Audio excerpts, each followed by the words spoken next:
Oi pessoal, vou fazer um vídeo rápido. Infelizmente eu dei um problema na câmera do notebook, então eu tenho que fazer aqui um vídeo para vocês, gravando do celular, espelhando aqui o notebook, tá bom? Então vamos lá. Qual hino Jesus cantou? Nós temos o texto grego original de Marcos, capítulo 14, versículo 26, né? Que vai dizer: Kai rinessantes Erkelton eis tu, horus ton elaion. Aqui está o texto grego e embaixo para você acompanhar a transliteração. Marcos capítulo 14, versículo 26. Quando a gente faz uma análise gramatical desse texto, rinessantes, nós temos um particípio auristo ativo, nominativo, masculino plural de rineo, rimneo, que significa cantar um hino, entoar louvores. Entoar louvores. Vou pegar uma caneta aqui. Então, a forma plural de rimnescentes, ela sugere uma ação coletiva. Então, essa informação é muito importante que você anote e guarde isso aí. Por quê? O auristo, como eu disse que é um particípio auristo ativo nominativo masculino plural, plural de quem? Porque o singular é rimneo, rimneo. Nós temos um plural já aqui, rimnescentes. Então, rimnescentes é plural de rimneo. Esse auristo, ele indica que a ação foi pontual e completa no passado, ou seja, e tendo cantado e tendo entoado louvores, e tendo cantado louvores. Então, ou seja, o hino indicou uma ação. Qual ação? Cantar louvores. Foi pontual naquele momento e foi completada ali. Tá? Então, se fosse para fazer uma tradução literal, eu faria da seguinte forma: e tendo cantado um hino, ou hinos, saíram para o Monte das Oliveiras. Então, e tendo cantado hinos, saíram para o Monte das Oliveiras. Porque, como eu disse para você, quando a gente entra na questão do português, o português, algumas traduções colocam um hino, como a gente vai ver agora. Por exemplo, comparando algumas traduções, a tradução da Bíblia em português, comparação, nós temos a Almeida revisada e atualizada, e tendo cantado um hino, traduz o singular como um hino. Almeida revisada e corrigida. Desculpe o balancete, mano, porque eu estou improvisando para gravar esse vídeo. E tendo cantado um hino, assume um hino específico, né, provavelmente litúrgico. Nós temos a NVI que diz: depois de cantarem um hino, usam o hino de forma mais genérica. A nova tradução na linguagem de hoje coloca: então cantaram hinos de louvor. Traduz como plural para ampliar o sentido. E a bíblica judaica completa: depois de cantarem os louvores. Então faz uma clara alusão ao Haliel. Uma clara alusão ao Halel. Desculpa, Haliel não. Halel, que é o Salmo 103 ao 118. Ok? Então, assim, por que essas traduções... toda tradução, eu estudei muito a teoria da tradução, e toda tradução, ela tem um sentido, um objetivo, tá bom? Por exemplo, a Almeida revisada e atualizada traduz como singular como hino, porque entenderam que era um hino apenas. A Almeida revisada e corrigida já entendeu que a traduziu por o hino, né? O e um hino, não um artigo numeral, mas o artigo definido ou seja, então o hino, porque a intenção deles esse sentido específico, esse sentido objetivo aí deles, é mostrar que o hino era um hino específico, provavelmente litúrgico, ou seja, não se prendeu à questão de singular e plural, se prendeu à questão de litúrgico, ou seja, se é litúrgico, está fazendo alusão a uma liturgia da época. E essa liturgia da época é o que está aqui na Bíblia judaica completa, que é o Hallel. Esse Hallel que é esse cântico do Salmo 113 a 118, que a gente vai ver mais adiante. Passando aqui, uma observação interessante. A maioria das traduções em português opta por um hino, mas a Almeida Revista e Corrigida traduz como o hino, sugerindo uma tradição específica. No entanto, o texto grego não usa artigo definido ro, portanto não há base gramatical para o hino no grego original. O mais fiel ao grego seria tendo cantado um hino ou tendo cantado hinos, sugestivamente ao Hallel. Então, seja um hino, aqui ó, seja um hino ou seja cantado hinos, quando se traduz um hino, não está, apesar de ser um artigo numeral singular, não está fazendo as traduções que traduziram, cooptaram por esse tipo de tradução, não fizeram isso com o objetivo de mostrar que foi apenas um hino, mas com o objetivo de, apontando para uma tradição específica, apontando para uma, como a gente viu aqui, ó, apontando para um hino específico, ou seja, apontando para liturgia, tá? Apontando para algo litúrgico. E essa liturgia é o Hallel, ok? Então, vamos seguir aqui. O contexto histórico e litúrgico.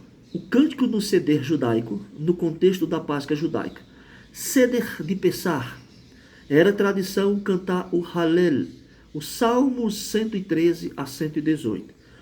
Então nós temos uma ordem tradicional no Seder de Pessah, que era, no século depois de Cristo, quando Jesus está fazendo, comemorando a Pessah, comemorando esse Seder de Pessah, ele está antes da refeição, eles entoaram os louvores 113 a 114, dos Salmos 113 a 114. Após a refeição, na terceira taça, eles entoaram os Salmos 115 ao 118, ou partes específicas desses salmos, tá? Ou seja, trechos específicos, ok? Então, tudo indica que, provavelmente, certeza, após a refeição, quando os evangelistas dizem que tendo cantado um hino, ou seja, o que Jesus fez foi seguir a tradição e cantou o Hallel, que é justamente os Salmos 115 o Salmo 115 a 118, ou 113 a 118, os Salmos 113 a 118, que era cantar o Hallel, era dividido em duas partes. Esse Hallel, para ficar mais claro, para não gerar confusão, o Hallel, que era cantado no Seder de Pessah, na comemoração da Páscoa, cantar o Hallel era cantar o Salmo 113 a 118. E esses cânticos, eles eram divididos em duas etapas, antes das refeições e após as refeições. Antes das refeições, Salmo 113 e 114, dois hinos, dois salmos. Após as refeições, Salmo 115 a 118, três salmos. Então, o total de 5 salmos aí era entoado no Hallel, que é no CD de Pessah, tá bom? Seguindo, então, portanto, é altamente provável que o hino mencionado por Marcos e por Mateus seja o 118, o clímax do Hallel, ou justamente o Salmo 115 ao 118. Quando eu disse que ele poderia ter louvado alguns trechos específicos, por exemplo, Salmo 118, 22 diz: a pedra que os construtores rejeitaram tornou-se a pedra angular. Então, este é o dia que o Senhor fez, alegremos-nos e regozijemos nele. Então, esses versículos, eles ganham significados proféticos e cristológicos quando cantado por Jesus na véspera da sua crucificação, ok? Então, agora surge a pergunta, de fato, até agora, meu irmão, você falou que pode ter sido hinos, trecho dos hinos, mas quantos hinos Jesus cantou de fato? Gramaticalmente e liturgicamente falando, ou seja, no contexto histórico, seguindo a tradição, é provável que Jesus e os discípulos tenham cantado múltiplos salmos, ou seja, um plural implícito. E esse plural de salmos, como eu disse para vocês, ele está implícito nesse termo grego aqui, tá? Rim cesantes. Rim cesantes. Então, ou seja, quando fala que é múltiplos salmos, é porque esse termo ele é plural, como a gente viu no início. Então, seguindo o ceder tradicional, então, o primeiro argumento a favor que não foi um hino só, foi algo plural. E quando as traduções referem-se a hino, o hino não está querendo se referir à quantidade, mas a uma tradução. Mas defendendo que não foi um hino apenas, é um argumento gramatical, o termo gramatical usado por Mateus, por Marcos, e também o ceder tradicional, que é incluindo pelo menos Salmo 115, 118, depois da ceia. Portanto, Jesus não cantou apenas um hino, mas participou de um conjunto litúrgico que encerrou com louvor coletivos antes de sair ao Getsemane, tá bom? Então, aplicação prática para hoje. O que é que eu aprendo? Eu não gosto de trazer apenas uma aula informativa, mas aplicações práticas. Então, como eu vou aplicar essa aula para hoje? Primeiro, adoração diante do sofrimento.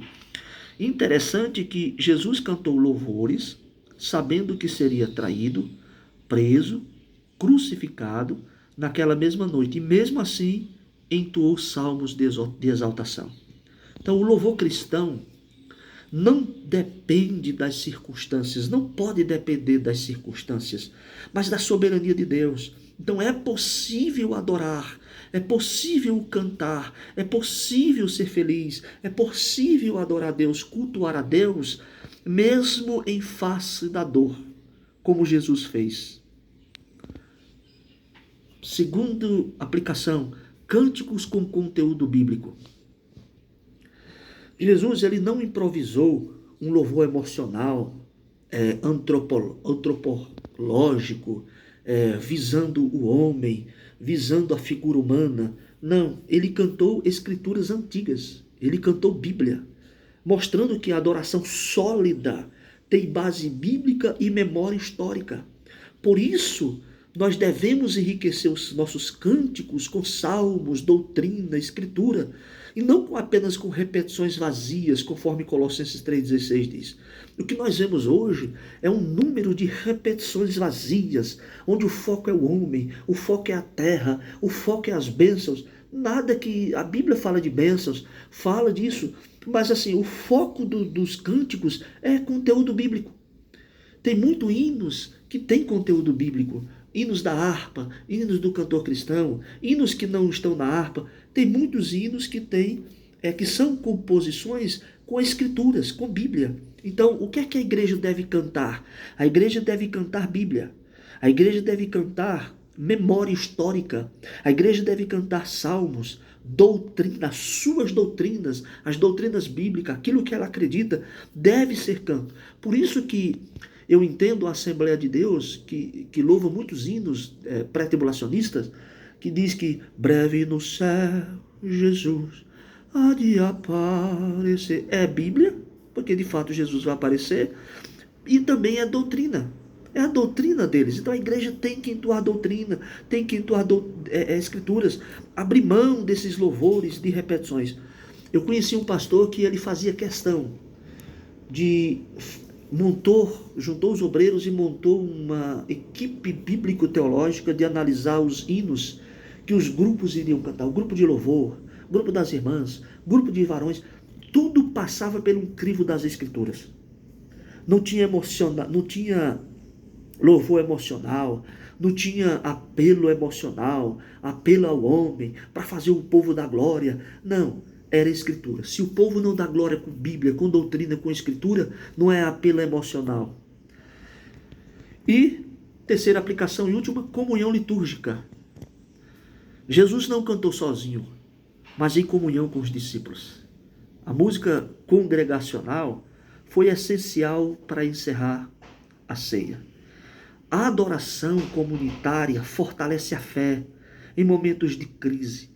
Cantar juntos nos une ao corpo de Cristo e à história da salvação. Eu fico triste quando eu vejo aqueles irmãos que vão cantar hinos da harpa ou o hino que é para toda a congregação cantar, aquele hino onde a congregação, aquela comunhão litúrgica, aí ele está lá, breve no céu, Jesus, muda toda aquela comunhão litúrgica. Se for uma oportunidade para ele louvar no momento específico, ok, mas está dando ali os hinos introdutórios para introduzir a entrada do culto, aí fica inventando moda, ferindo esse princípio da comunhão litúrgica. Irmãos, fiquem com essa aplicação prática, Deus em Cristo abençoe e mais vídeos vem aí.